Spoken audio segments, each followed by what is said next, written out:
તેરા તુજકો અર્પણ કાર્યક્રમ અંતર્ગત કુલ ₹70,000ની મત્તાનો મુદ્દામાલ તેમના મૂળ માલિકને પરત. સુરત શહેર પોલીસ કમિશનર શ્રી તથા ખાસ પોલીસ કમિશનર શ્રી સેક્ટર 1 તથા નાયબ પોલીસ કમિશનર શ્રી ઝોન 1 અને મદદનીશ police commissioner Shri B division Surat શહેરનાઓએ સાવલી પોલીસ સ્ટેશનમાં નાગરિકોના ગુમ ગેરવલ્લે થયેલ મોબાઈલ ફોન તેના મૂળ માલિકોને પરત કરવા સૂચના આપેલ. જે અંતર્ગત તેરા તુજકો અર્પણ કાર્યક્રમનું આજરોજ સાવલી પોલીસ સ્ટેશન ખાતે આયોજન કરવામાં આવ્યું હતું.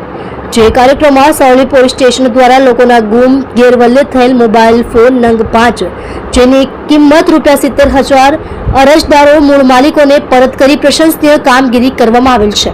સદર કામગીરી પોલીસ ઇન્સ્પેક્ટર SR વેકરિયા નાઓના માર્ગદર્શન હેઠળ police sub inspector Jayant Chauhan નાઓ તથા હેડ કોન્સ્ટેબલ પ્રકાશકુમાર પ્રેમજીભાઈ તથા પોલીસ કોન્સ્ટેબલ રાહુલસિંહ બળવંતસિંહ નાઓએ ટીમ વર્કથી પ્રશંસનીય કામગીરી કરેલ છે. તમે જોઈ રહ્યા છો સોમવાર ટાઈમ ન્યૂઝ. ઇરફાન મંસૂરી સાથે, સુરત.